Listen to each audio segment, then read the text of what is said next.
Okay, so seterusnya, okay, kalau tadi kita belajar tentang needs, wants and demand, okay, ini kita dah juga, maka dengan itu kita dah tawarkan sesuatu kepada pengguna kita, okay, tapi dalam kita menawarkan sesuatu tersebut, kita kena ingat tentang nilai dan kepuasan pengguna. Okey, nilai dan kepuasan pengguna.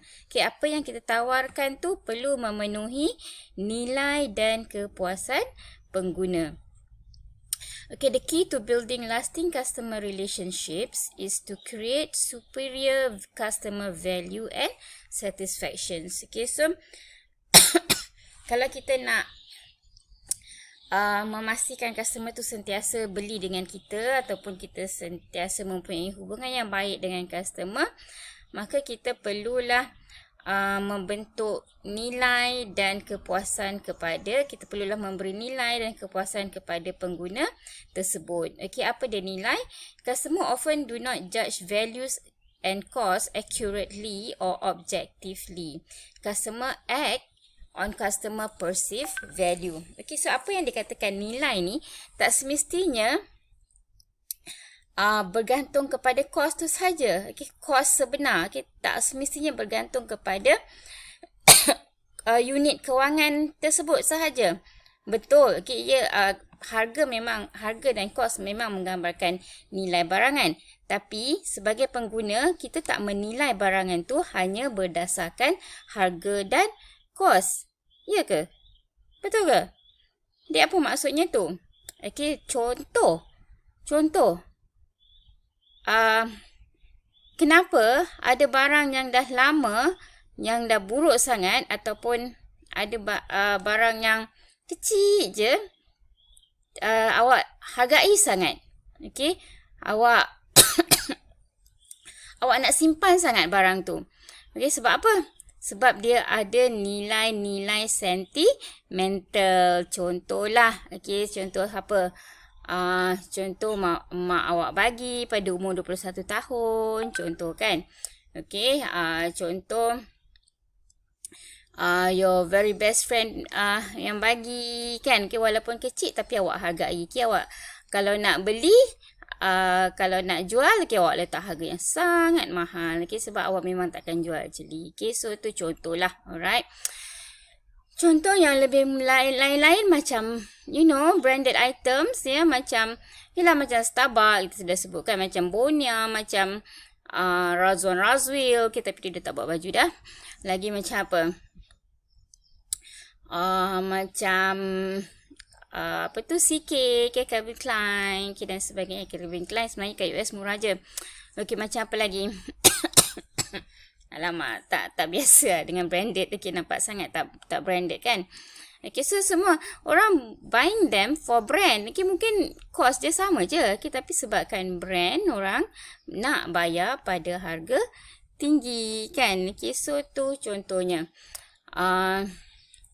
Okay, so tu contoh yang mana customer do not judge values and cost accurately or objectively. So, kata lain, dalam kita membuat penilaian terhadap value, okay, dia tidak semestinya hanya berdasarkan harga dan cost. Okay, so ia juga bergantung kepada nilai yang ditanggapkan, okay, perceived value, okay, nilai yang ditanggapkan oleh pengguna. Okay, macam tadi branded items, kenapa pengguna nak bayar mahal-mahal? Sebab persepsi dia, barang-barang tu adalah mempunyai kualiti yang tinggi. Okay, wallahualam. Saya pernah beli satu branded.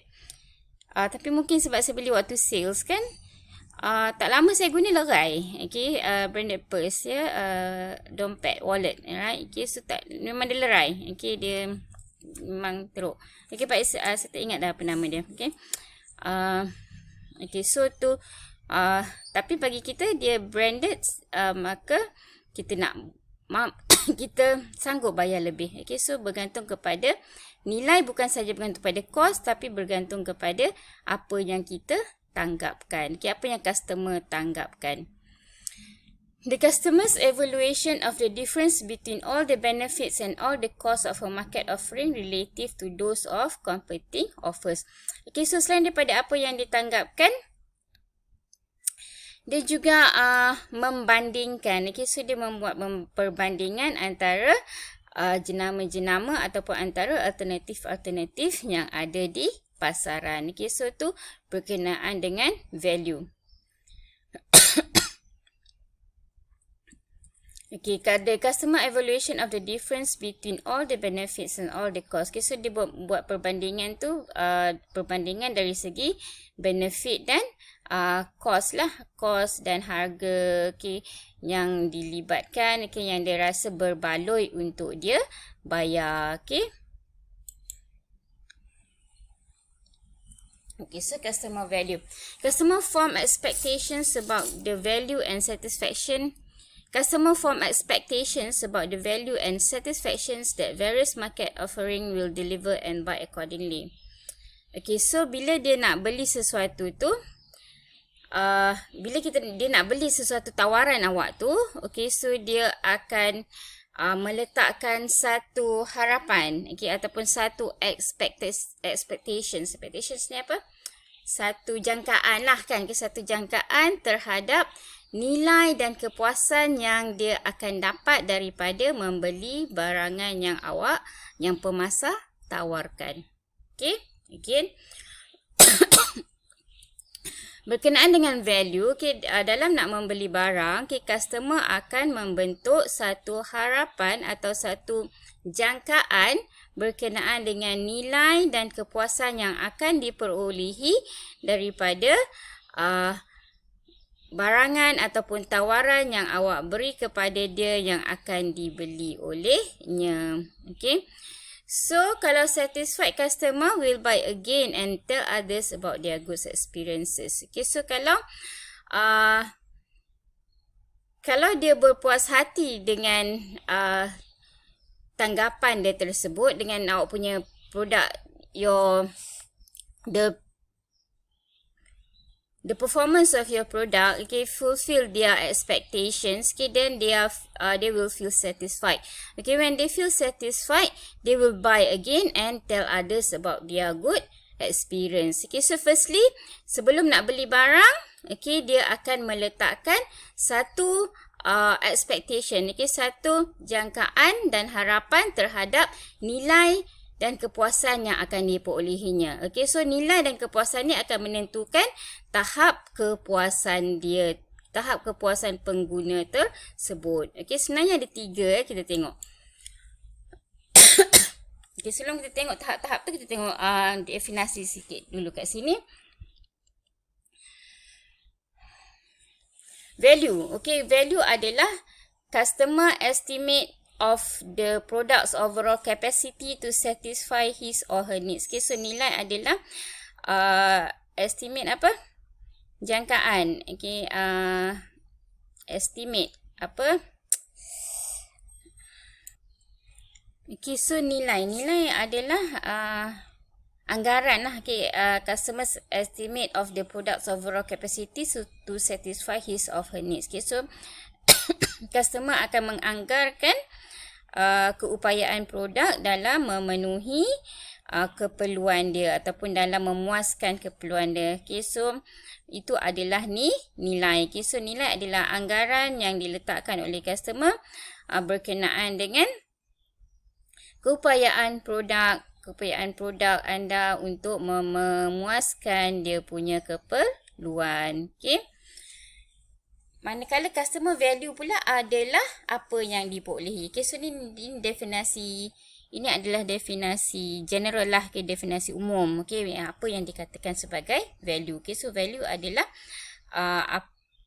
adalah anggaran yang dibuat oleh customer terhadap keupayaan produk memenuhi ataupun memuaskan keperluan. Customer value adalah difference between the values the customer gain from owning and using a product and the cost of obtaining the product. Okay, so customer value ni adalah apa yang dia dapat. Okay, customer value adalah apa yang dia dapat. Yang mana ianya dinilai, yang mana customer value adalah perbezaan antara nilai yang diperolehi oleh pengguna daripada memiliki dan menggunakan sesuatu produk berbanding dengan kos mendapatkan produk tersebut. Okey, so ni tadi maksud nilai kan. Okey, dia menganggarkan potensi ataupun prestasi sesuatu produk tersebut terhadap memenuhi keperluan dia lah. Okey, produk ni boleh, contoh vacuum cleaner ni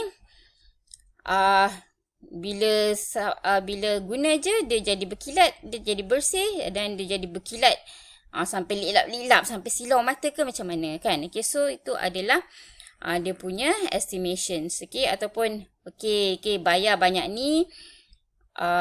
So dia estimate bayar murah, so dia estimate lah kalau setakat boleh sedut yang oleh setakat bersih tak kilat pun tak apa kan. Okey, so tu adalah value. Tapi apa yang dia dapat sebenar, customer gain dengan dibandingkan dengan cost, itu adalah customer value. So lepas dia dah meletakkan satu anggaran, satu expectations daripada value tu, so dia nilai lah. Bila dia dah beli barang, dia dah guna barang, dia nilai. Oh alah kan, punyalah mahal tapi ini pun tak boleh macam tu kan. Bayar mahal tapi tak berkilat pun lantai, contohlah.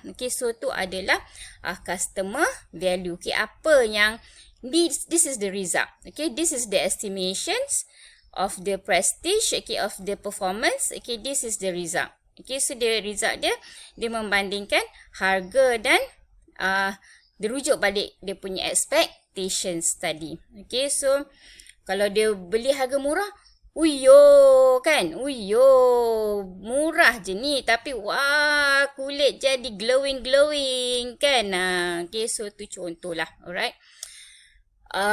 So again, value adalah dia punya anggaran. Anggaran of estimations for the product performance. Anggaran prestasi produk. Customer value adalah apa yang diperolehinya berbanding dengan harga. So that is customer value. So antara customer value dan value, ni akan menentukan customer satisfaction. So ni ada yang so customer value dan customer value tadi yang diperoleh daripada yang dibandingkan dengan value tadi akan menentukan dia punya satisfaction. Yang mana satisfactions ini adalah the extent to which a product's perceived performance match a buyer's expectations. Customer satisfaction is where the extent to which a product's perceived performance match a buyer expectation. So customer satisfaction ni adalah tahap dia lah, tahap kepuasan yang diperolehi, yang mana sama how far the product memenuhi harapan dia tadi kan. So ni adalah result, ini adalah kesan. So kesan dia. So kalau macam Huyo tadi kan, semana kos dia lebih rendah tapi performance dia tinggi, maka menjangkau expectations dia, maka dia akan sangat satisfied. Tapi kalau tadi, maka dia akan dissatisfied. So kita tengok selanjutnya ya.